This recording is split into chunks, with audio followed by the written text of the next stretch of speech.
You see, hindi ka nagbabayad ng insurance dahil gusto mong magkasakit ka, dahil gusto mong malugi ka, dahil gusto mong namatay ka. Hindi. Pero alam mo kasi sa sarili mo that we live in this imperfect world. Sabi ko nga kanina, may kalayaan ng tao. Pwedeng kahit nag-iingat ka, mapahama ka pa rin. Nag-iingat ka sa pagdadrive, yung kasalubong mo, hindi. Hindi ka nagdadrive ng lasing, yung kasalubong mo, nagdrive ng lasing, nagkapanggaan kayo, yun. Nagtitipid ka, makakagasta ka. Hindi ka gumagawa ng problema, yung mahal mo ang gumawa ng problema. Aakuin mo sa iyong sariling problema. Ito na yun, na hindi mo kontrolado talaga. Nagbabayad ka ng insurance, hindi para mangyari yan, kundi upang pag nangyari na yan, meron kang maasahan. At yung inaasahan mo na yon, hindi mo gustong kunin yon. Kasi ibig sabihin, pag kinuha mo yon, may problema ka na pag gano'n. Basta nandyan lang yan. Mga kapatid, ang providence, provision ng Panginoon, higit pa dyan. Kasi kahit wala pa yung problema, eto na may mga biyaya, may mga pagpapaala na. Pero oras na nagkaroon ng problema, doon niya ibibigay ang mas dagdag, mas ibayong grasya. Na yung mga bagay na meron tayo, na yung mga tao sa buhay natin, mas pag-iigtingin pa niya ang mga yan. Mas magkakaroon ng isip yung mga mahal mo, mas magkakaroon ng pagkakaisa sa pamilya niyo, mas tatatag ang pananampalataya, mas makikita mo yung mga inipon mo, ito, aasahan mo na. Yung mga bagay na hindi mo napapansin dati, mapapansin mo sapagkat ito ay malaking tulong ngayon sa problemang kinakarap, etc., etc. Higit pa yan, meron pa siyang idadagdag na mga biyaya upang iyong makaya. Hindi nga ba't sa insurance, yung matatanggap mong benepisyo, depende lang din sa binigay mo. Di ba? Pero hindi ganun ang sinasabi sa Ebanghelyo. Sa kakaunting isda at sebadang tinapay, ang ibinigay ng Panginoon ay sobra-sobra. Hindi lang ayon sa pangailangan mo, kundi higit pa ang matatanggap mo. Kaya sana, mga kapatid, huwag tayong mapagod sa pagdarasal. Patuloy tayong mag-ingat na makaiwas tayo sa mga problema. Pero sa oras na mangyari, tandaan mo itong napag-usapan natin ngayon. Kakayanin mo. Kasi may grasyang magmumula sa Panginoon at sa Diyos na kahit wala pa yung problema, ay binibigay mo na ang buhay mo. Ito sana ang hilingin nating biyaya sa banal na misang ito. Gustong-gusto ko yung napanood kong isang sipi sa speech ni Gwyneth Marie Vasquez ng Ateneo de Davao, isang valedictorian sa kanyang speech, na ikwento niya kasi na sa lahat ng mga nag-congratulate sa kanya, may isang nag-congratulate sa kanya na nahirapan siyang replyan talaga. Ito'y si Weweng, grade 12 student na nakilala niya sa isang liblib na lugar sa Davao. Nung siya'y mag-exposure ng 2 buwan, naging close siya sa batang yan. Ang sabi daw kasi sa kanya ay, sobrang nakaka-inspire ka, ate. Sana balang araw, matulad din ako sa'yo. Pero kahit hindi na valedictorian, ang mahalaga, makapagtapos ako. Alam niyo yung reply niya kay Weweng? Ganito, nothing is impossible, Weng. Basta magsikap ka lang at mag-focus ka lang sa kung ano ang gusto mong makamtan. Nandito lang ako, magsusuporta sa iyo.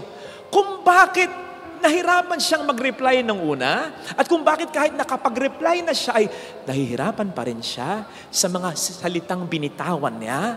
Bakit? Kasi ang sabi niya, Weng, magsikap lang. Ang sabi niya, Weng, mag-focus lang. Maabot mo yung pangarap mo. Alam ni Gwyneth, magsikap man ang magsikap si Weweng. Siyempre, pinagpe-pray niya, maabot ni Weweng ang pangarap niya. Pero alam ni Gwyneth, kumpara sa kanya, mas mahihirapan si Weweng talaga. Kasi siya, okay ang kanyang pamilya. I mean, may magandang kita ang mga magulang niya, natutustusan siya. Hindi niya pinoproblema yung matrikula niya. Nakatira siya sa isang maayos na dorm, okay yung mga gamit niya, Ateneo siya. At ang focus lang talaga niya ay mag-aral lang. Wala nang iba, focus talaga. Si Weweng, mahirap lang. Ang mga magulang ni Weweng, arawang nagtatrabaho sa maisan. At ang focus ni Weweng, hindi pag-aaral lang. Gustuhin man niyang makapag-focus sa pag-aaral, hindi pwede. Kasi kailangan niyang magtrabaho din sa maisan, paminsan-minsan, para tulungan ang kanyang mga magulang. So you see, yun yung reluctance sa party ni Gwyneth. Pero ang maganda dito sa speech ni Gwyneth, na-appreciate niya in a very good manner kung gaano siya ka-blessed. Kasi yung kapalaran niya at kapalaran ni Weweng, pwedeng nagkabaligtad Pwedeng siya yung mahirap at ang mayaman si Weweng. Gayong siya yung nakakaangat-angat. Nagpapasalamat siya sa blessing. Pero, hindi nagtatapos doon. Kasi naistorbo siya. Gusto niyang tumulong sa mga tulad ni Weweng. Kasi naranasan niya at na-realize niya ang buhay ay hindi patas talaga. Totoo naman yun Lagi nating sinasabi, we are all in the same boat. I don't think so. Palagay ko, we are all in the same storm. Lahat tayo binabagyo ng problema. Pero wag mong sabihin, magkakaparehas tayo ng sinasakayang bangka sa karagatan ng buhay habang tayo binabayo ng bagyo ng problema. Sabi ko nga minsan sa sermon ko, yung iba sa atin, ang bangka, cruise ship. Yung iba sa atin ang bangka, speedboat. Yung iba sa atin ang bangka, jet ski. Yung iba sa atin, ordinaryong bangka, pero may katig, matatag. Yung iba, may bangka, walang katig, hindi na matatag. Uuga-uga na. Yung iba sa atin, nakabalsa na lang.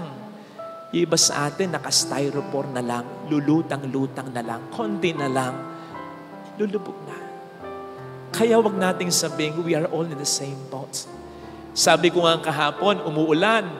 Lahat tayo naapektuhan ng ulan. Pero magkakaiba tayo ng kalalagayan. Marami sa atin secured habang umuulan. Pero may mga kapwa tayong ginikinaw at nababasa dahil sa ulan. Gumamit pa tayo ng isang paglalarawan. Lahat tayo may pinagdaraanan na problema sa buhay. Ang sabi nga nila, huwag mong tambayan ng problema pagdaanan mo. Okay yun. Pero hindi lahat tayo pare-pareho ng paraan sa pagdaan sa problema. May mga dumadaan sa problema, nakasasakyan, 4 wheels pa, bulletproof pa, mayaman Tapos kasama pa niya, ang support system niya, ang pamilya, kumpleto, barkada niya. Naku, kayo dali na dumaan sa problema. Pero yung iba sa atin, naka-jeep, hindi aircon. Yung iba sa atin, naka-tricycle. Yung iba sa atin, naka-motor, nakakarag-kalag. Yung iba sa atin, naka-bisikleta, na flat pa. Yung iba sa atin, dumaraan sa problema, naglalakad na lang, nakatapak pa. Yung iba sa atin, gumagapang na, malampasan lang yung problema habang siya'y nag-iisa. Kaya alam po ninyo, habang pinagninilayan ko ito, naisip ko, hindi yata laging totoo yung kasabihan para sa lahat ng tao, yung magsikap ka at maabot mo ang iyong pangarap. Lumaban ka lang ng lumaban at ikay magtatagumpay. Huwag ka lang susuko at ikay mananalo the way you want. Magiging mahirap, lalong-lalo na kung ang sitwasyon mo ay mahirap tulad ni Wewe. Mangyari man, pahirapan. Because life is not fair. Tingnan po ninyo yung sabi ni Weweng, kahit hindi na valedictorian, makapagtapos na lang. Kasi kahit gusto niyang maging valedictorian din naman, alam niya na siya'y mahihirapan. Unless siya'y tulungan. By the way, praise God, si Weweng ay Atenista na ngayon. Dahil sa speech ni Gwyneth, marami ang nagtulong-tulong. Nandun na siya sa Ateneo de Davao. Mayroong kumukup-kup sa kanyang pansamantala habang nag-aaral siya sapagkat malayo ang bahay nila. Tingnan nyo naman, kapapasok pa lang, ngiting tagumpay. Kahit hindi pa niya naabot ang kanyang mga pangarap sa buhay, bakit alam niya, kumpara dati, ngayon, mas malaki na ang kanyang tsansa na maabot ang pangarap niya. Bakit? May mga tumutulong na sa kanya. Alam niya, mas may laban-laban na siya sa buhay kasi nabawasan na yung kalaban niya. Ang hirap kaya yung lumalaban ka sa buhay, patong-patong yung nilalabanan mo. Hindi pa natatapos yung isa, meron na namang isa. Ang hirap lumaban na parang walang katapusan yung kalaban. Napanood niyo yung John Wick, lalong-lalo na yung 3. O diba, hindi maubos-ubos yung kalaban mula una hanggang huli. Kahit naman hindi siya namamatay, tingnan niyo naman, nakaganon na. Napapagod din naman. Ako nga, pinapanood ko lang siya, napapagod na ako Siya pa kayang lumalaban? The point is, mahirap yung laban ng laban, walang katapusan. Kahit gaano kakalakas, mapapagod ka rin naman. Maraming mga taong ganyan. May kilala ko, single mom, tinataguyod niya ang kanyang mga anak, tapos may isa siyang siraulo pang anak.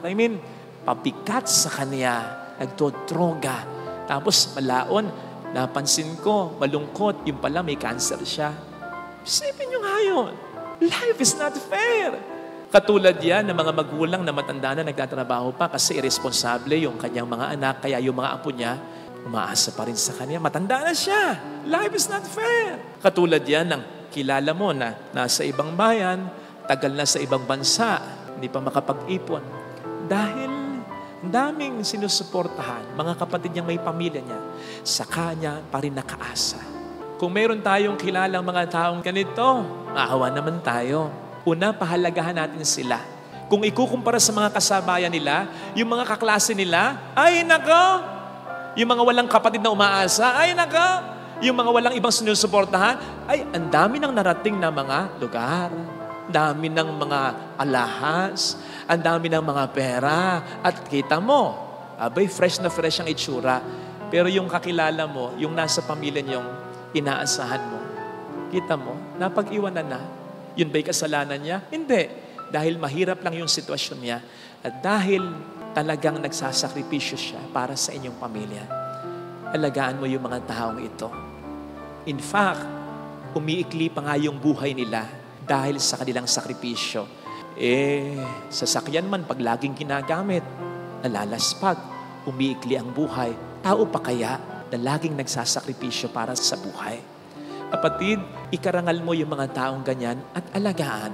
Huwag nang bibigyan ng sakit ng ulo. Sabi ko nga, naka-styrofoam na lang yan, lulutang-lutang, gumagapang na lang yan. Baka kahit isang ipot na lang ng ibon, mabuwal na yan. Huwag mong bibigyan ng sama ng loob, ng sakripisyo. Yun palang malaking tulong mo na sa mga taong ito. Sabi ko nga, kung po pwede lang magka-ID yung mga taong yan upang sa lahat ng kanilang mga bibilin, may discount. Upang kapag may mahabang pila, mauna na sila para lang wag makadagdag pa sa mga laban ng buhay nila. Pero hindi natin alam kung sino sila. The best thing, let us always be kind with anyone. Kasi hindi mo alam kung anong pinagdaraanan yan. Pwedeng may problema ka rin tulad niya, pero po pwedeng mas mahirap ang sitwasyon niya. Para lang nakakita ka sa FB post na picture ni Kristo at ang sabi doon na i-post mo para ma-bless ang buhay mo. Ipo-post mo. Pero bakit? Para ma-bless ang buhay ko. Ayun! Hindi dahil sa love mo talaga si Kristo. Bagamat sinasabi mong una ang Diyos sa buhay mo, dahil hindi mo pa nakukuha yung gusto mo, ang ibig sabihin nun, hindi talaga siyang una sa buhay mo. Ginagawa mo lang siyang una, pinagmumukha mo lang siyang una sa sarili mo dahil meron kang gusto. Sa totoo, ang una sa buhay mo ay yung gusto mo. Kaya nga nung hindi mo nakukuha, ikaw sa kanya ay nagtatampo. Alam natin ang nagagawa ng reward o gantimpala. Dahil sa reward o gantimpala, nahihikayat tayong gawin ang isang bagay kahit ayaw natin. Kahit pa mahirap para sa atin. Dahil sa reward o gantimpala, nagsusumikap mag-aral ang isang estudyante. Nagsisipag ang isang empleyado. Nagsisikap ang may inaabot na pangarap. Nagagawang magpakatino ng isang pasaway dahil sa reward. At dahil din sa gantimpala o reward, mabilis na nahuhuli ang pinaghahanap ng mga otoridad. Yan ang nagagawa ng gantimpala o reward. Good thing, ang Diyos ay nakahanda rin magbigay sa atin ng gantimpala o reward. In fact, sa perspektibo ng Diyos, doon natin mas magandang tingnan ang meaning ng gantimpala which basically ay po pwede nating hatiin sa dalawang salita, gantimpala. Ganti at pala o pagpapala. Sapagkat ang gantimpala ng Diyos ay ganting pagpapala niya sa ating mga mabubuting gawa.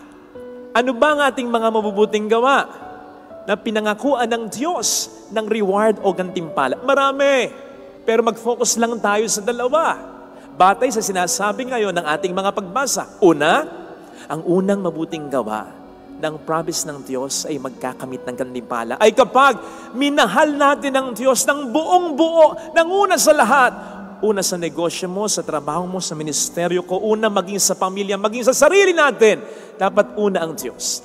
At ito ay hindi para sa Diyos, kundi para sa atin. Upang ang ating buhay ay Kanyang maiayos. Magulo ang ating buhay sapagkat hindi magandang ating priorities. Pero kapag ang Diyos ang naging topmost priority natin, ang pinakamamahal natin, maayos ang buhay natin. Siguro naman ay naranasan nyo na yung nagbubutonis kayo. Yung nauna yung Lunes kaysa sa Linggo. I mean, yung nabutonis nyo, yung unang button, doon sa pangalawang butas ng inyong damit. Sa una, hindi mo mahalata na ganyan ka pa. Ganyan, nanonood ka ng It's Showtime o kaya ng It. Hanggang sa makapa mo sa huli yung huling butones. Wala nang butas. Tingin kang gano'n. Nakaw!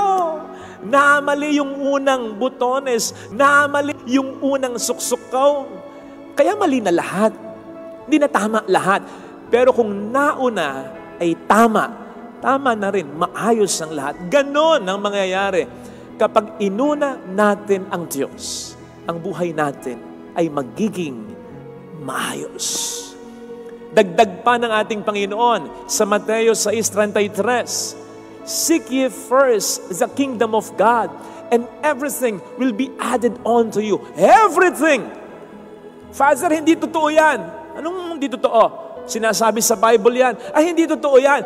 Bakit? Inuuna ko naman ng Diyos sa buhay ko. Nagsisimba ako dito tuwing linggo.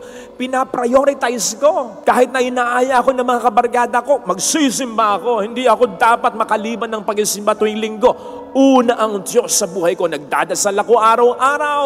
Papakabuting tao ako. Pero bakit ganon? Ang sabi, seek ye first the kingdom of God and everything will be added on to me, to you. Eh yung hinihiling ko, hindi ko pa makuha. Kaya hindi totoo yung everything will be added on to you na yan. Kapatid, linawin natin. Yung gantimpalang sinasabi dito sa verse 33 ng Matthew 6 ay hindi primarily referring sa mga simple blessings na hinihingi natin. Yung verse 33 dito, seek ye first the kingdom of God and everything will be added on to you. It refers primarily, first and foremost, to God. Because if you have God first in your life, you have everything in life because God is everything. In fact, kung nagtatampo ka, bagamat sinasabi mong una ang Diyos sa buhay mo, dahil hindi mo pa nakukuha yung gusto mo, ang ibig sabihin nun, hindi talaga siyang una sa buhay mo. Ginagawa mo lang siyang una, pinagmumukha mo lang siyang una sa sarili mo, dahil mayroon kang gusto. Sa totoo, ang una sa buhay mo ay yung gusto mo. Kaya nga nung hindi mo nakukuha, ikaw sa Kanya ay nagtatampo. Kung talagang ang Diyos ang una sa buhay mo at mahal na mahal mo ang Diyos ng totoo, hindi na mahalaga makuha mo man o hindi o eksakto ang inihiling mo. Sapagkat alam mo, kapag ang Diyos ay nasa sa buhay mo, siya ang bahala sa iyo. Sapagkat He knows what is best for you. Sinasabi mo lang na una siya kasi may hinihiling ka. You make Him first because of something else. Para lang nakakita ka sa FB post na picture ni Kristo at ang sabi doon na i-post mo para ma-bless ang buhay mo. Ipo-post mo. Pero bakit? Para ma-bless ang buhay ko. Ayan! Hindi dahil sa love mo talaga si Kristo. Ma-bless man o hindi ang buhay mo sa paraan mo, sa standard mo. Sapagkat alam mo, kapag ang Diyos ay nasa sa puso mo, bless kang sigurado. He knows what is best for you. Hindi man sa eksaktong iniisip mo at hinihiling mo. Kaya kung ikay nagtatampo, Lord naman, di mo pa binibigay yung hiling ko. Ibig sabihin nun, hindi talaga siya ang una sa buhay mo. Magtataka ka pa kung bakit hindi mo talaga makuha yung gusto mo? Hindi nga siyang inuuna mo? Yung sabi nga ng isang bakla sa kanyang nobyo, kuno, mahal mo ba talaga ako? O dahil mahal na lang yung mga naibigay ko sa'yo? Ikaw man, ayaw mong magbigay para lang mahalin ka.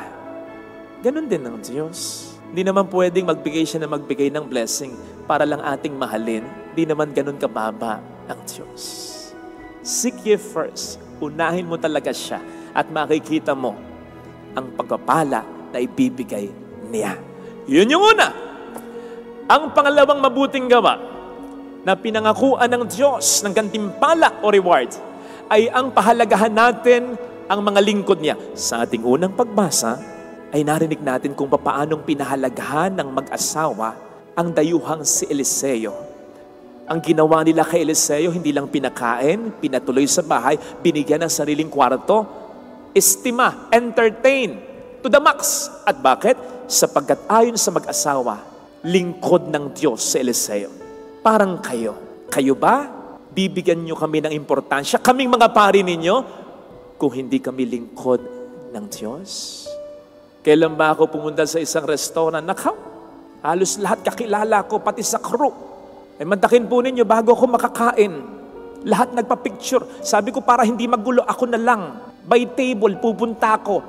Ay talagang yung fast food chain, parang naging birthday venue ko. Hindi ko naman birthday. At ang lahat, Father, anong order mo? Father! Nako, sabi ko, pag binagpigyan ko kayong lahat, maimpatcho ko. Naranasan ko pa yung sa Starbucks, may nagduelo sa harapan ko. Duelo! Pabilisan ng bunot. Kasi ililibre ako. Hindi ko kakilala. Kilala lang ako. Muntik pang magkauntugan sa cashier. Sabi ko, para hindi kayo mag-away. O ikaw, yung dine-in sa'yo, take out sa'yo. Diba? Joke lang yun. Joke lang. Hindi ako nagpalibre sa dalawa. Anyway, gagawin nyo ba yon? Kung hindi ako si Father Fidel? I don't think so. Sabi ko nga, ang mga pare, lalo na dito sa Pilipinas, hindi mamamatay sa gutom, sa impatyo may mamamatay. Dahil, Father ito, Father ganito.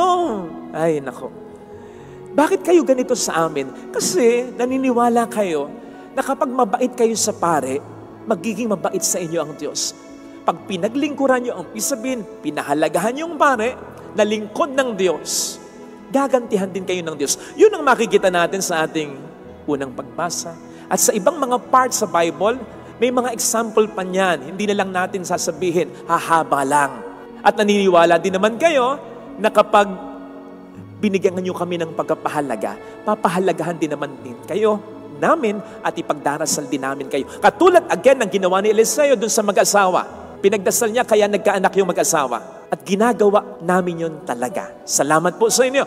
Pero ang punto ko, ang gusto kong matuon ang atensyon ninyo ay sa ibang mga lingkod ng Diyos. Hindi lang naman kami. Minsan na pag-usapan natin, hindi lang ang pare ang pastol. Ikaw pastol ka ng asawa mo, pastol ka ng mga anak mo, pastol ka ng pamilya. Isang pastol, isang lingkod ng Diyos sa kanyang pamilya, yung nagtataguyod sa marangal na paraan ng kanyang pamilya, ng kanyang tahanan. Lalo pat ang tahanan natin ay ating mga mumunting simbahan. Kaya sa bawat pamilya, lalo na yung nagsasakripisyong talaga, pastol ka, lingkod ka ng iyong pamilya. Yun! Ang gusto kong mapansin po ninyo. Hindi lang kami ang mga lingkod. Yung katabi mo, baka lingkod ng Diyos yan. Sugo sa kanyang pamilya yan. Ano man ang profession yan. Doktor, nurse, lawyer, nagtatrabaho ng mabuti at marangal. And let us focus on yung sinasabi sa Ebanghelyo. Isa sa maliliit na ito, na alagad ko. Yung mahina ang kita, malitang kita. Driver, rider, plansyadora, labandera, kasambahay, construction worker. Mga kapatid, mga lingkod din dito ng Diyos na dapat pinapahalagahan din natin at ginagalang. Lalo pat madalas silang nangangailangan suportahan at pahalagahan. Minsang nagpunta ako sa isang kakilala, baka nanonood siya. Last birthday ko, last year, Binigyan niya ako ng sobre, birthday gift niya. Pasalamat ako. Kataon, may tumawag sa kanya, may nabalitaan siyang nasunugan. So sabi niya sa kanyang mga kasister, o sige, pledge ko isang kaban. Alam kong mabuting tao si ate. Hindi lang yun ang itutulong niya. But that very moment, ang pinledge niya ay isang kaban. Medyo nakonsensya naman ako kasi habang pinipisil-pisil ko yung sobrang bigay sa akin, alam kong makapal ang laman. Tapos yung ibibigay ni ate dun sa nasunugan ay isang kaban. Narinig ko yung usapan Sabi, kawawa, ganon, may mga anak, may pamilya. Sa loob-loob ko kasi, lingkod din ng Diyos yun Hindi lang ako. At sa aming dalawa, mas nangangailangan ng tulong yung kausap niya. Kaya, pagdating ko dito, nakita ko talaga yung laman ng sobre. Malaking ang halaga. Mas lalo akong nakonsensya. Ginawa ko, pinalitan ko yung sobre, sinilyado ko, pinalik ko sa kanya. Di naman niya makikita kung magkano yung laman. Pero kung ano yung binigay niya, ibinalik ko lang din. At sinabi ko, ate, donation para sa nasunugan. Kasi lingkod din ng Diyos yun buti pa nga ako, may natitirhan. Kahit papaano, yun nasunugan Yung asawa ng ating driver dito na si Edwin, yung nakikita nyo, na nag-a-assist sa blessing. Asawa niya si Joanne, nag-tutor. Tulong silang mag-asawa sa pagtatrabaho para maitaguyod ang mga anak nila. Naku, na-aksidente! Hindi lang nabalian, nagdurog pa ang buto. 1 linggo na hanggang ngayon, nakaratay pa rin. Kailangan ng operahan. Hindi makapagpa-opera kasi kulang na kulang sila. Sa loob-loob ko lang kung sa akin nangyari yon, baka nag-una-unahan kayo. Lahat na nang pwedeng ipa-opera, ipapa-opera nyo na sa akin. Isang operahan na lang. Sa dami siguro ng tutulong, baka nga kumita pa ako. Pero lingkod din ng Diyos si Joanne. Nagtataguyod ng kanyang pamilya at mas nangangailangan siya. Bakit walang masyadong nakakapansin sa kanya? Tinutulungan nyo kami sapagkat alam ninyo ang pare ng pamilya, kawawa naman si Father, nag-iisa. Pero sana maging sensitibo rin po kayo sa pangangailangan ng mga nag-iisang nagtataguyod at hirap na ng kanilang pamilya. Lingkod din po sila ng Diyos sa kanilang mga munting simbahan at sila rin ay kailangan nating pahalagahan. Kaming mga lingkod ng Diyos tulad ng mga pare, nilalapit kayo sa Diyos. Pero sinisigurado ko kung malalaman ninyo ang partikular na istorya na pang MMK na istorya ng mga taong tinutukoy ko sa sermon ko. Isang asawa na talagang buong tiyaga, pagkatapos magtrabaho, aalagaan pa rin ang kanyang may sakit na stroke na kabiyak. Magulang na ang gabi ay ginagawang araw para maitaguyod at may pang-extra para sa anak. Mga anak na halos mapag-iwanan ng kanilang mga kasabayan, kaibigan, sapagkat bago ang kanilang sarili, inuuna muna ang mga magulang, pinag-aaral muna ang mga kapatid niya. Mga simpleng tao na hindi kilala ng mundo, pero sa kanilang mga pamilya ay mundo. Ibig sabihin, talagang ang nagpapaikot ng mundo ng kanilang pamilya ay sila, sapagkat paano nalaman ang kanilang pamilya kung wala sila? Kapag nalaman niyo ang kanilang istorya, mas mapapalapit kayo sa Diyos. Mas ma-inspire kayo. Tama na kung minsan natatouch kayo sa aming mga humilya. Pero ang humilya ng mga taong ito, hindi man nagsasalita, ay ang buhay mismo nila. Minsan iniisip ninyo, kaming mga lingkod ninyo, o lingkod ng Diyos bilang pare, diretsyo agad ng langit. Baka nga mauna pa sila ng langit. Tama namang ipinagdarasal namin kayo. Ako personally, yung mga tumutulong sa akin, talagang ipinagdarasal ko. But I must confess, may mga pagkakataong nakakalimutan ko yung pangalan ninyo, pati mga binigay ninyo sa dami ninyo. Pero papaano kung tulungan mo ang isa sa mga tinutukoy natin sa sermon na ito? Sila nakakaunti ang tumutulong. Sinisigurado ko sa iyo, baka ikaw lang ang ipagpasalamat nila sa Diyos tuwing na, Lord, bahala ka na sa Kanya. Ikaw na po sanang gumante sa kabutihan niya. At yun ay ipagdarasal niya mula sa kawalan niya, mula sa takot niya, mula sa kalungkutan niya, na naibsan dahil sa siya yung tinulungan. At yun ay hindi niya makakalimutan kahit ang iyong pangalan at ang iyong binigay sa oras ng kanyang matinding pangailangan. Hindi nga ba't mas masarap tulungan yung mga ganyan? Mga kapatid, salamat sa inyong pagtulong sa amin ha. Pero sana, again, maging sensitibo tayo sa mga lingkod din ng Diyos na ito. Ang mga lingkod ng Diyos hindi lang laging nakaabito. Minsan, yan yung kasama mo sa trabaho, yung sales lady na makakasalamuha mo, yung bukas na makikita mong mga gulanit ang suot ng mga construction worker, pag uwi nun sa kanilang pamilya, dinadakila sila. Iba yung pagkadakila sa kanila sapagkat iba yung sakripisyo nila. Kaya sana, pahalagahan din po natin sila. Ngayon, kung ikaw naman itong tinutukoy ko kanina pa, kung ikaw ang lingkod ng Diyos para sa iyong pamilya, kung kaming mga pare ay hindi pinababayaan ng Diyos, ikaw pa ba? Lalo pat alam niya na kakaunti ang tumutulong o walang tumutulong sa iyo. Magtiwala ka. Mas lalong aatensyonan ka niya. Ito sanang hilingin nating biyaya sa ating banal na misa sapagkat ang Diyos ay kilala ang mga lingkod niya at alam ang sakripisyo nila. God won't be God if He does not know how to take good care of His business. Kung ikaw na negosyante, inaalagaan mo yung mga nagtatrabaho sa iyo, ang Diyos pa ba? Alam niya ang mga lingkod niyang nagtatrabaho sa Kanya upang ipalaganap ang kabutihan niya. Kapatid, may mga biyaya kang natatanggap sa buhay, hindi lamang dahil sa mga dasal mo, kundi dahil sa mga taong nagdarasal para sa iyo. Remember that when we speak about blessing, hindi lamang natin ibig sabihin, yung mga blessing na constantly and consciously ay hinihingi natin ng Diyos, sa panalangin. Lord, give me this, give me that, I want this, I want that, I'm praying for this, I'm praying for that. When we speak of blessings, ito rin yung mga blessings na kahit hindi natin hinihiling, ay binibigay ng Diyos sa atin. Siyempre, nandyan lagi ang pagmamahal ng Diyos who knows everything we need. At kahit hindi tayo humihingi, ay binibigay niya sa atin. Pero I'd like to think na may kinalaman din dito ang mga panalangin ng mga taong concerned sa atin. Sila yung nagbibring sa atensyon ng Panginoon ang lahat ng ito na mga kinakailangan natin. Ako excited ako. Kunyari, pag namatay ako at mapupunta ako ng langit, sana mapunta ng langit. Yung mga makakasalubong ko, yung mga makikipag-usap sa akin at sasabihin, salamat at pinagdasal mo ko. Honestly, hindi ako excited sa pasasalamat nila.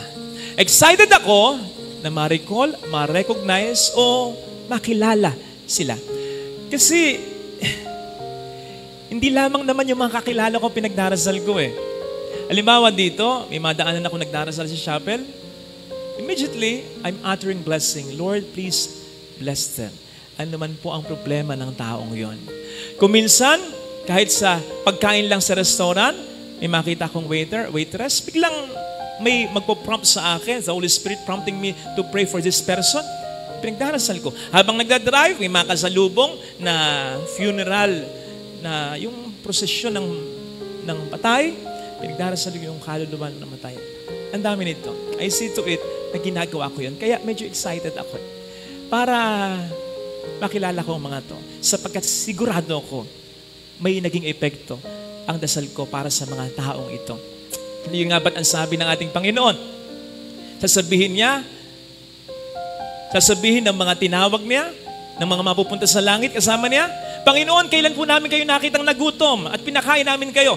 Panginoon, kailan po namin kayo nakitang nauuhaw at pinainom namin kayo? Ay, sabihin ng ating Panginoon, ito'y ginawa nyo sa isa sa maliliit na ito, ginawa nyo sa akin. At hindi naman siguro kalabisang imaginein na po pwedeng sabihin ng Panginoon, ito ang nagpakain sa inyo, ito ang pinakain mo, ito ang pinagdasal mo, ito ang pinagmalasakitan mo. I think that would be wonderful. Eh sana mga kapatid, wag po natin ipagwalang bahala ang halaga at ang kapangyarihan ng pagdarasal para sa ating kapwa. Wag po natin itong pag-atubilihang gawin. Wag natin itong panghinayakan. Wag natin itong katamaran. Wag po natin itong pagkapaliban sapagkat maraming mga biyaya ang masasayang. Sa pagdarasal mga kapatid, hindi naman kinakailangan ng mga malalalim at mahabang mga salita. Ang kinakailangan lamang natin ay ang seryosong malasakit para sa ating kapwa.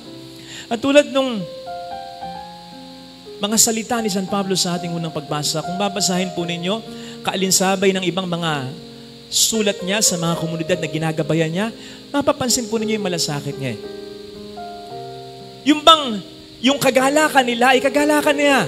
Yung suffering nila ay parang nararamdaman niya. Ganon ang dapat na maging laman ng ating panalangin para sa isa't isa. Yung hindi basta maipagdasal lang, kundi dahil we care talaga. Ang sabi naman ng Panginoon, hindi naman tayo dapat gumamit ng maraming mga salita. Pero this does not necessarily mean na wala na tayong gagamitin ng salita. Ang gusto lamang nitong sabihin, dapat ang dasal natin ay talagang galing sa puso natin. At syempre, siguradong ito'y galing sa puso. Kung ang mga dasal na yan ay galing talaga sa pusong pinagmamalasakitan ng ating ipinagdasal. And one thing, po tayo mag-alala sapagkat kapag tayo nagdarasal para sa iba, ang Diyos ang siyang bahala para sa ating mga concerns at problema. Amen. Maging mabait ka sa mga nasa ibaba. Huwag mong ibabrag na nandito ka at nandiyan lang sila. Ramdam naman ng mga nasa ibaba that life is not so fair talaga. Pero wag mo nang iparamdam pa sa kanila. Nakadapa na, isusubsub mo pa.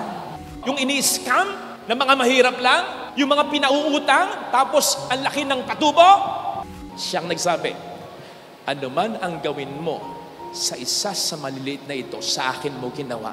At kapag sa kanya natin ginawa, anong sinasabi ng Proverbs 19:17? Pinapautang natin siya. At kapag pinautang natin ang Diyos, magbabayad siya. And how do you expect God na magbayad sa iyo? Tumutulong tayo mula noon hanggang ngayon. Mula sa ating pangangailangan. Tayo rin ay nangangailangan. Kaya hindi yun tulong. Pagmamahal yun. Kapag tinulungan ka ng kapatid mo at kailangan din niya ng pera, tinulungan ka ng kaibigan mo, kailangan din niya ng pera. Kapag tinulungan ka ng magulang mo, kailangan din niya ng pera. Don't call it help. It's love. Huwag mong sabihin lang, tinulungan ako ng kapatid ko. Ang sabihin mo, mahal ako talaga ng kapatid ko. Kamakailan ay nag-viral yung reklamo ni Vice Ganda sa Philippine Airlines hinggil sa kanyang pangit na karanasan nang siya'y pauwi na, sila'y pauwi na dito sa Pilipinas galing Thailand. Ganito ang kanyang tweet. Grabe ka at fly pal. Grabing pangaabala at perwisyo ang dinulot mo sa masayasanang trip na ito. Bakit kayo ganyan? Ilang beses nyo kaming pinaranas ng overbooking sa puntong di na nakasakay ang kasama namin. Ngayon ako naman ang nawala ng upuan.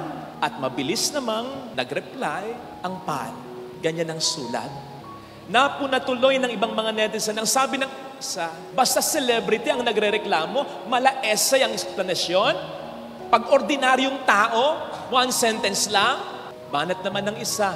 Siguro kung hindi si Vice Ganda ang nagreklamo, deadma lang sila. Totoo ba?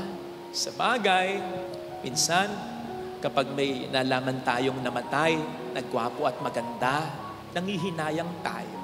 Lagi nating sinasabi, ay, sayang naman, ang ganda pa naman, ang gwapo pa naman, bata pa. Bata pa. Bagamat 40 na. Father, bata pa yan.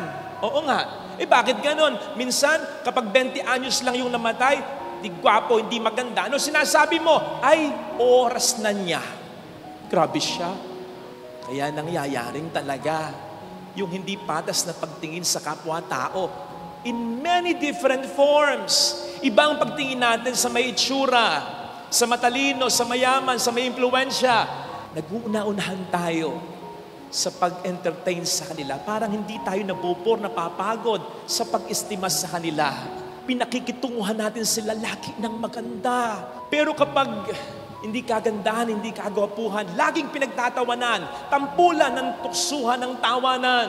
Pag mahirap, netsipwera, inaape, pinagpapasapasahan, pinaaasa. Kapag hindi ganong matalino, iniisahan. Kapag wala ng balls, mas lalong hindi pinakikinggan. Kaya nga meron tayong palasak na kasabihan, iba na nga naman yung tinititigan sa tinitingnan lang. Mapalad ka kung isa ka sa mga tinititigan. Pero tandaan mo, kung isa ka sa mga tinititigan, meron kang pananagutan sa mga tinitingnan lang. Basic dyan yung kapag ikaw yung nasa itaas, mas makapangyarihan ka, mas may say ka, mas matalino ka, mas malakas ka, literally and figuratively, mas maging mababang loob ka, maging mabait ka sa mga nasa ibaba. Ikaw ang dapat mag-adjust kasi may ibababa ka pa. Sila wala nang minsang itataas sapagkat nahihiya sila o baka hanggang doon na lamang talaga ang kaya nila. Huwag mong ibabrag na nandito ka at nandiyan lang sila. Huwag ganun, Brad. Basic na halimbawa, ayan, napapanahon. Long weekend. Kaya ayan na.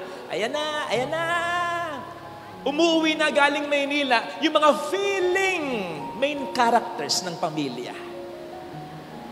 Yung mga galing Maynila, yung mga nag-aaral dyan, yung mga magandang trabaho, nagbibigay ng malaki sa kapatid, sa magulang. Ayan tayo eh. Di ba? Pag nandyan sila, yung mga kamag-anakan mong pagbaba ng sasakyan, naka-sheets kahit umuulan. Pag nasa bahay, natataranta hindi lang ang mga kasambahay, kundi pati na ang mga kamag-anakan. Ano ba ang gusto? Saan mo ba gustong pumunta? Minsan makikiramdam ka pa. Maganda ba mood niya? Diba? May kaibigan kang ganyan. May barkada kang ganyan. Na kapag kausap mo, ramdam mo ang inyong kaibahan. Huwag ganyan.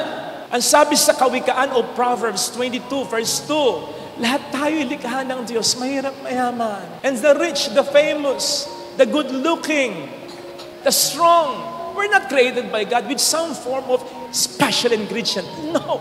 Lahat tayo, we were created, every one of us, in the image and likeness of God. Tayo lang talaga yung naglagay ng agwat na may mayaman, may mahirap, may mahalaga, may walang kwenta, mayroong may itsura, wala talagang itsura, walang mukha. Grabe, di ba? And the Lord is telling us, hindi dapat ganyan. Huwag ganyan. Ramdam naman ng mga nasa ibaba that life is not so fair talaga. Pero wag mo nang iparamdam pa sa kanila. Nakadapa na, isusubsob mo pa, mananagot ka. Yan ang sinasabi sa ating unang pagbasa. Napakaliwanag nito. Ang sabi doon, wag natin silang aapihin. Api na nga eh. Sapagkat mananagot ka. Hindi ko kayo tinatakot. Yan ang sabi niya. Kaya ako, ayan, nakikinig yung mga magulang ko, lalo na yung nanay ko na minsan maganon. Kahit yung mga kapatid ko, maging mabait sa mga nagtatrabaho sa atin. Kahit galit ka na, huwag mong mumurahin, huwag mong hihiyain. Kilabutan ka sapagkat may sinabi ang Panginoon sa atin. Mananagot tayo sa Kanya kapag silang api na ay tumaing sa Kanya. Hindi ko nga po malaman kung saan nanggaling yung pamanhiin at kung may katotohanan niya pa. Yung kapag may pinatay daw at hindi pa sumusuko yung pumatay, maglagay daw ng sisiw sa babaw ng kabaw ng patay para daw makonsensya yung pumatay. May mga kaso na kapag natapos yung lamay, wala pa rin lumulutang na pumatay, wala pa rin nakukonsensya. Naku, totoo po. Yung iba, pati yung sisiw, inililibing kasama ng patay. Totoo, nilalagay sa loob ng kabaong. Kawawang sisiw.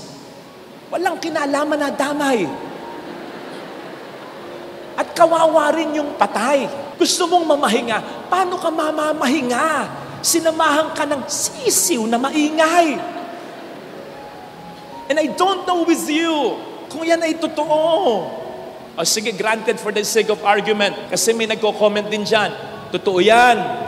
Sapagkat yung kapatid ko pinatay, naglagay kami ng sisiw. Hindi pa natatapos yung lamay, nakonsensya na yung... O sige, kahit nakonsensya pa, nakapanood ka na sa TV na habang ini-interview si Salarin, umiiyak pa, ano ang sinasabi? Sinasabi ba niya, kaya po ako sumuko, lagi ko narinig yung sisiw. Walang ganun, Mars. Ang maririnig mo sinasabi, hindi ko na po maatim. Inuusig po ako ng aking konsensya. Konsensya! And conscience is not the chirping sound of that little chicken. Conscience is that little voice of God in our hearts. Men, kahit pa manok ang ilagay mo on top of the kabaong, umalis ka, ilang distance, di mo marinig yan. Pero kapag munting boses ng Diyos sa ating konsensya, kahit saan ka magpunta, kahit saan lupa-lupa, kahit lagi mong takpan ng iyong mga tenga, maririnig at maririnig mo siya. Napakarami ko ng karanasan ganyan. Sa kumpisal, ay, kala mong pinakamatigas natin kasi ang takal hindi nang kumpisal, nakapatay. Lalapit at lalapit yan sa kumpisalan. Lalo na kung Katoliko yan. Lilipas ng maraming taon pero luluhod at luluhod sa Diyos. Totoo yun. Kaya sa Kanya tayo dumaing. Lagi kong sinasabi, kapag tayo ay may naargabyado, pag may niloko ka, halimbawa, illegal recruiter, nako, lalong-lalo na yung mga nagbebenta pa ng kalabaw, ng lupa nila, tapos lulokohin mo, yung ini-scam ng mga mahirap lang, yung mga pinauutang, tapos ang laki ng patubo, halos hindi na mapayaran. Father, pinauutang ko naman hindi mo tinutulungan. Lalo mong binabaon sa utang. Tulungan mo, pautangin mo, siguro interest konti lang. Sa mayaman, pwede ka pang magpatubo kahit paano. Kasi paikutin lang niya ito. Pero sa mahirap, maawa ka. Kasi walang pambayad ito. Kapag ganyan ang ginawa natin, at lumuhod yan sa Diyos, at nanalangin, at umiyak, nakaw! Sinabi, bakit ganito yung buhay ko? Dapang-dapa na ako lang. Maawa ka naman sa akin. Ikaw na po ang bahala sa taong nagpautang sa akin. At ang interest ay napakalaki. Ikaw na po, may debt pa ako. Wala naman akong ibabayad. Ikaw na po ang bahala sa umapi sa akin. Pag ganon, kung ikaw yung umapi, nakaw! Arrrr! Di totoo matakot ka na. Mas nakatatakot ito sa mga horror movies ngayon. Kasi ito, totoo. Kasi sabi ng Panginoon, mananagot tayo. Mararamdaman mo ang higanti ng Diyos sa ngalan ng mga taong inapi mo. On the other hand, kapag tumulong ka sa tao, ang laki ng tulong mo, tapos hindi makabayad o makaganti sa'yo, hindi ka pa lumalayo, sasabihin na, bahala na po ang Diyos sa inyo. O kaya hindi mo man marinig pag nagdasal yan sa Diyos. Kasi bago mo tulungan yan, nagdasal na yan sa Diyos. At ikaw ang pinadala ng Diyos. Babalik yan sa Diyos at magdarasal ulit. Lord, salamat, napakabuti mo. Hindi mo ako pinababayaan. May tumulong sa akin kanina. Lord, ikaw na ang bahala sa Kanya. Congratulations, sapagkat sinisigurado ko sa iyo, mararamdaman mo ang ganting pagpapala ng Diyos sa iyo. Siyang nagsabi, ano man ang gawin mo sa isa sa maliliit na ito, sa akin mo ginawa. At kapag sa Kanya natin ginawa, anong sinasabi ng Proverbs 19:17? Pinapautang natin siya. At kapag pinautang natin ang Diyos, magbabayad siya. And how do you expect God na magbayad sa iyo? Sa currency mo? No, sa currency niya. Peso tayo, dollar ang Amerika, bakit napakatindi ng lamang? Hamak na mas mayaman sa bansang Pilipinas ang Amerika. Nasan ba ang Diyos? Nasa langit. Nasa langit na sinasabi sa Bible, no eye has seen, no ear has heard, no mind has ever imagined. So yung currency ng Diyos, no eye has seen, hindi pa nakikita ng iyong mga mata, hindi pa naririnig ng iyong mga tenga, hindi mo pa naiisip ang ibibigay na bayad ng Diyos sa iyo. Remember ang sabi ni Kristo, kapag nagbigay ka, ibabalik niya siksik, liglig at umaapaw pa. Marami ang naniniwala sa inyo na kaya tayo nakapagpatayo ng simbahan, even during the time of pandemya, wala pang 2 taon, naitayo na ito, sapagkat alam niyong maraming tumutulong. Tama, pero kulang. Hindi lang po tayo tinutulungan, tayo rin ay tumutulong. Makikita po ninyo, audited naman yan. Ang finance natin, recorded yan. Walang makapaglalabas ng pera ng illegal dyan. Recorded po yan, maliwanag, audited ng diocese. Makikita mo sa record, yung binigay nating mga ayuda nung panahon ng pandemya, yung ibinigay nating pang-relief goods nung may mga bagyo, may mga nasalanta. I remember nung nag-donation drive tayo, nag-dwindle yung online donation para sa parokya. Pero okay lang yun. Pero kasi nakalikom naman tayo ng milyon-milyon sa donation drive natin para sa mga nabagyo noon. Hanggang sa mga pagbibigay natin sa mga worthy na mga mag-aaral pero walang pampaaral.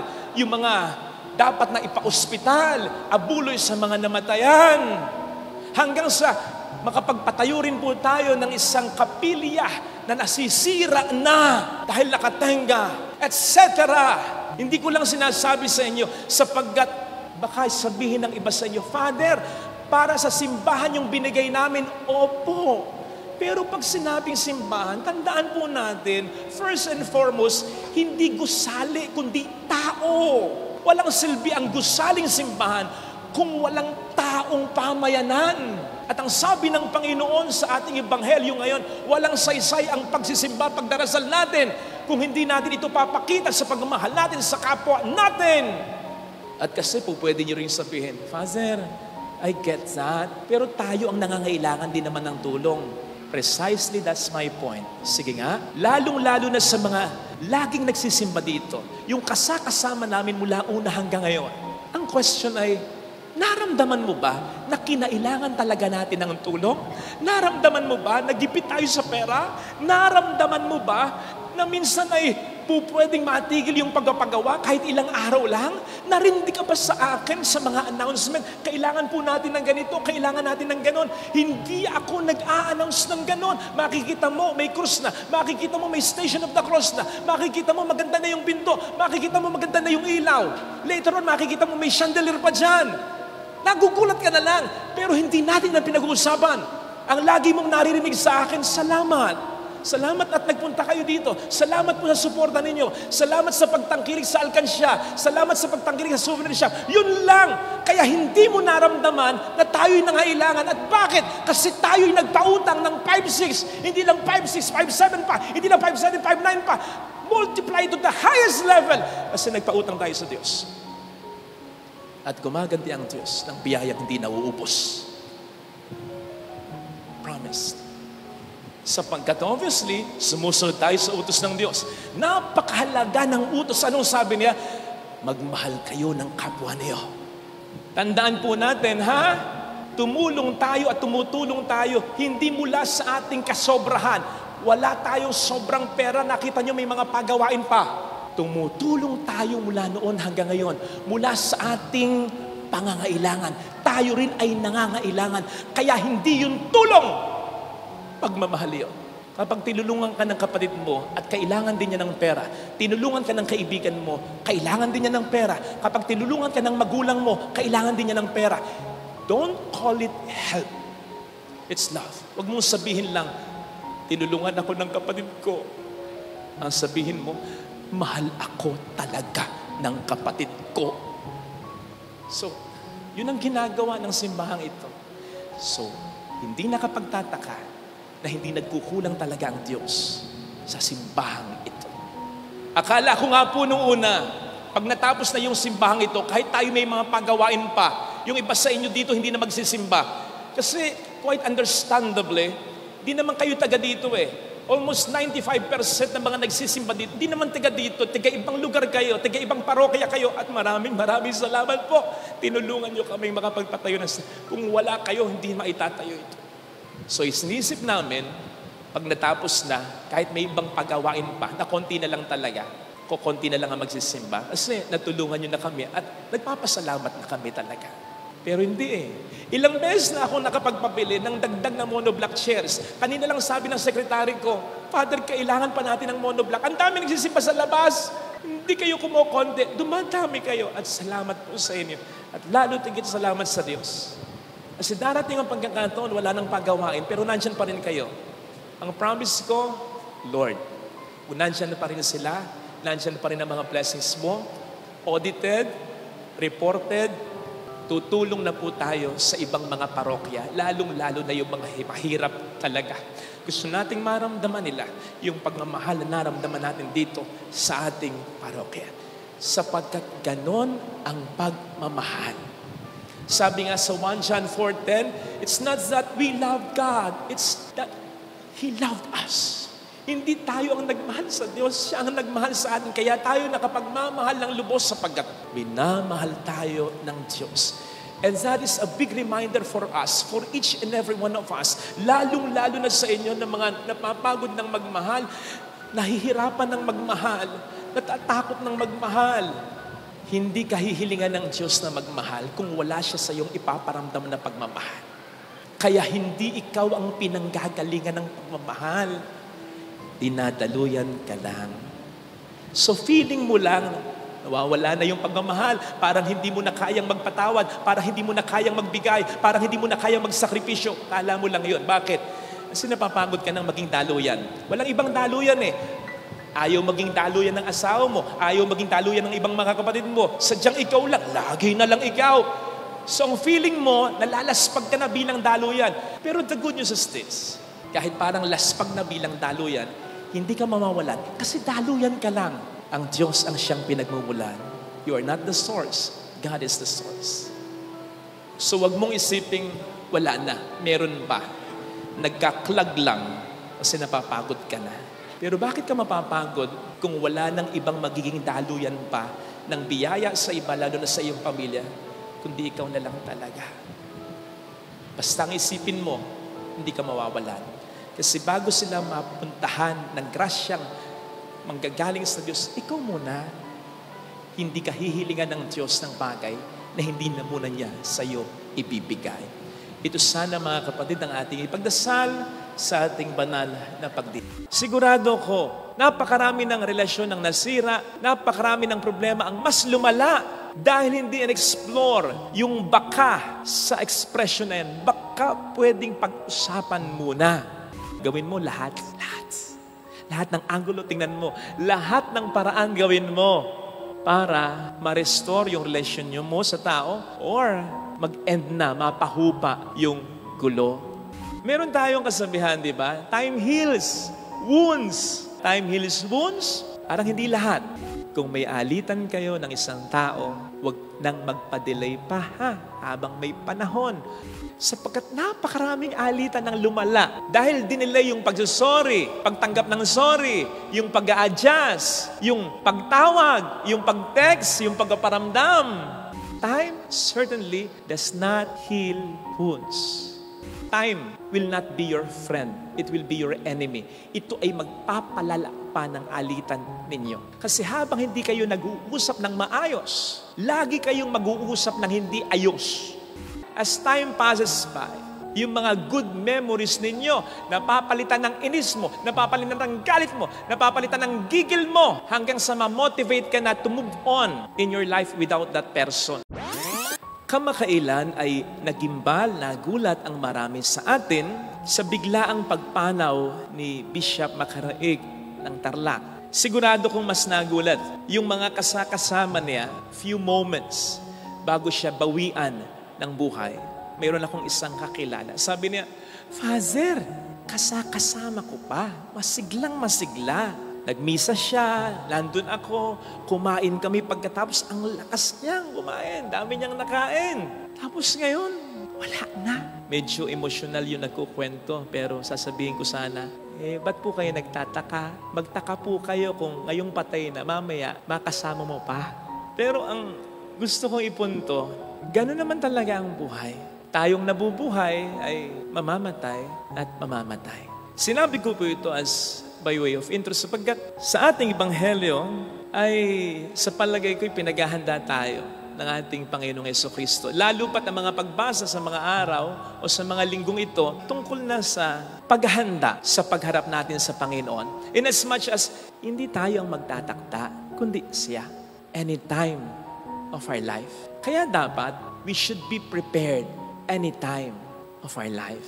At isa sa paghahanda na sinasabi niya sa atin ngayon sa Ebanghelyo ay has something to do with restoring relationship, ending conflict. Ito po ang pwede nating ma-deduce sa sinabi niya dito na kapag isinakdal ka sa hukuman, makipag-ayos ka muna sa sakdal habang may panahon. Sa pagkakaalam ko, may mga kaso na bago iakyat sa korte, sa hukuman, may nagaganap munang mediation. Hindi lang sa barangay. Alam ko may isang sangay na nagmamanage nito. Kung saan pinaghaharap-harap ang mga concerned people. Yung mga nagre-reklamo at yung mga inirereklamo para pag-usapan yung problema. In an attempt na hindi na ito'y lumala pa. Sabi nga natin sa expression natin, baka pwedeng pag-usapan muna. And I like that. Baka pwedeng pag-usapan muna kasi madalas sa tindi ng emosyon natin, kina-cancel out na natin agad yung possibility ng expression na yan. Wala nang dapat pag-usapan. Sigurado ko, napakarami ng relasyon ang nasira, napakarami ng problema ang mas lumala dahil hindi in-explore yung baka sa expression na yan. Baka pwedeng pag-usapan muna. At ito ang sinasabi sa atin ng ating Panginoon. Na-explore muna natin. Makipag-ayos muna, makipag-usap muna. makipag-dialogue muna, mag-reach out muna. Dapat tayo may gawin muna. Natatandaan po ninyo yung halos kaparehas nito, yung Matthew 5:24, na nagsasabi sa atin, kapag ikay nag-aalay at naisip mo na may hinanakit sa iyo ang kapwa mo, iwan mo muna yung alay mo, pumunta ka dun sa tao, makipag-ayos ka muna, makipag-usap ka. So bago tayo humarap sa Panginoon, sa altar, o sa kabilang buhay, dapat gumawa daw muna tayo ng paraan na kausapin ang ating nakaalitan in an attempt to restore relationship or to end conflict. At note this, ang sabi dito, kapag naisip mo na may sama ng loob sa iyong kapwa mo, hindi sinabi dito kapag naisip mo yung sama mo ng loob sa kapwa mo. Ang sabi, kapag naisip mo na may sama ng loob sa iyong kapwa mo, kasi madalas, kapag tayo may alitan, ang concern lang natin, ang mahalaga lang sa atin, yung point natin, yung galit natin, yung inis natin. We disregard automatically yung point ng kapwa natin, yung galit, yung inis, yung sakit na naramdaman ng kapwa natin. It doesn't mean na hindi mahalaga yung point natin. Pero sinasabi ng Panginoon dito, tingnan mo rin yung point niya. Take it into consideration. So basically, ang sinasabi ng Panginoon, gawin mo lahat. Lahat ng angulo, tingnan mo. Lahat ng paraan gawin mo para ma-restore yung relation mo sa tao or mag-end na, mapahupa yung gulo. Kamakailan, meron akong kinausap na architect. On behalf ng isa niyang kliyente, nagkaroon sila ng project. So, may kontrata. Suddenly, after 2 weeks yata na nag-commence yung project, si client nag-back out. Nagkaroon ng ibang plano. So, nagulat si architect. Lalo pat nakagasta na raw siya, nahasal na siya, may mga naabala ng tao, may mga nagawa na kahit pa paano. And ang sabi ni Archie, Father, hindi siya nakipag-usap. Ang tagal.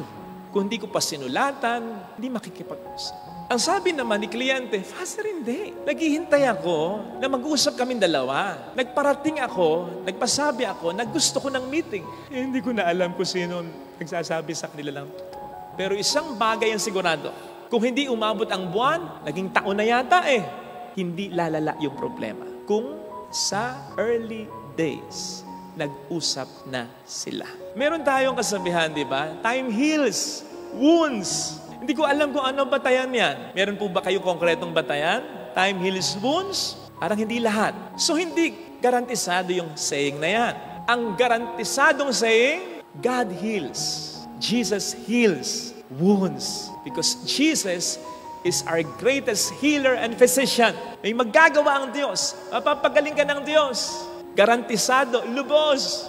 Ngayon, kung papaanong sa isang doktor o physician, pinakikinggan mo yung payo niya at sinusunod mo. O ito ngayon, our Lord, our great physician is telling you, telling me, kung may alitan kayo ng isang tao, huwag nang magpa-delay pa habang may panahon. Puntahan mo na, makipag-ayos ka. Sapagkat napakaraming alitan ng lumala. Dahil dinelay yung pagsusorry, pagtanggap ng sorry, yung pag-a-adjust, yung pagtawag, yung pag-text, yung pagpaparamdam, yung pag-mediate ng kani-kanilang mga kaibigan, ng kani-kanilang mga kapamilya, yung namagitan sana upang napagkausap at napagkasundo yung dalawang tao sa kanila ay mahalay. Dahil sa pag-delay natin, lumalala. Because time certainly does not heal wounds. Lalong-lalo na sa mga magkakaibigan, ay nako. Lalong-lalo na sa mga magkakapamilya, ay nako. Sa mga mag-asawa, sa mga magkasinta, ay nako. All the more, lalong-lalo na, time does not heal wounds. Para sa inyo, time that passes, time will not be your friend. It will be your enemy. Ito ay magpapalala pa ng alitan ninyo. Kasi habang hindi kayo nag-uusap ng maayos, lagi kayong mag-uusap ng hindi ayos. Kasi magkaibigan na, may common friends kayo, magkapamilya kayo, nandyan ang anak ninyo. Hindi naman kayo totally po pwedeng ma-separate at once. So I repeat that, habang hindi kayo nag-uusap ng maayos, patuloy kayong mag-uusap ng hindi ayos. Ano yung pag-uusap ng hindi ayos? Parinigan, patamaan. Alam naman natin ang parinigan, patamaan, laging may dagdag o laging may bawas yan. Kaya mas lumalala lang in time. It widens the gap between you and deepening the hurt in you. Dahil, as time passes by, Yung mga good memories ninyo, napapalitan ng inis mo, napapalitan ng galit mo, napapalitan ng gigil mo, hanggang sa ma-motivate ka na to move on in your life without that person. Kasi sasanayin mo ng sarili mo, o nasasanay ka na wala na siya. Kaysa lamang nandyan siya, iniisip mo siya, concern mo siya, pero nasasaktan ka lamang kapag iniisip mo siya at yung ginawa niya. So dapat mag-usap. Kayo namang mga nilalambing kung minsan, lalo na kayo mga babae, huwag nyo nang pahirapan kung minsan yung mga naglalambing sa'yo. Kasi gusto ko mag-sorry siya. Gusto ko, may I love you muna. Yung tinext ka, move na yun ng asawa mo eh. Move na yun ng boyfriend mo. So dapat, signal na yung kinibo ka, niyaya kang kumain, hinanap ka, tinanong ka. Eh hindi, minsan pa, gusto ko ganito, gusto ko ganon. Ay, wag ko sa inyo. Wag na natin pahirapan pa ha. Alam mo naman at alam nyo sa isa't isa na gusto nyo na doon din agad pumunta, na magkasundo kayong talaga. Kasi maraming mga nasasayang na panahon. Yung time na lumaalis at na lumalampas, that is time wasted. Tandaan natin yan. Lalong-lalo na kung hindi naman kayo iba sa isa't isa. Gawin natin agad, ngayon na, nauna ang lahat ng paraan for reconciliation. Ngayon, hindi man natin ma-achieve yung reconciliation, we may not restore that relationship, we can end or pacify the conflict. Pwedeng hindi maibalik yung dati, pwede namang hindi na lumala yung nasimula na yung conflict nyo sa isa't isa. Ang sabi nga sa UN, yung isang representative ng Palestine, tigil na natin yung gera. Hindi man for the sake ng mga namatay na, for the sake ng mga buhay pa na po pwedeng mamatay pa rin kung hindi ititigil ang gera. So, kung meron ng conflict kayo, mag-usap. Kasi hindi man kayo magkasundo, makatutulong yung pag-uusap upang hindi na lumala pa yung pag-aaway, hindi na magsanga-sanga, wala nang ibang madamay, wala nang ibang masaktan. At sa mundong ito, hindi lang sa mundo ng politika, you will never know. Maliit lang naman ang mundo eh. Nandyan, pwedeng yung nakaaway mo ngayon, pwedeng mahingan mo o kailanganin mo later on ang kanyang tulong. Besides, ang tao nagbabago. At nagbabago man siyang mabuti, nagiging masama, hindi yun ang naturalesa niya. Ang tao, totoong mabuti, naturalesa niya mabuti. So yan man ay naging masama, babalik at babalik yan sa pagiging mabuti. Most probably. So, let us not build walls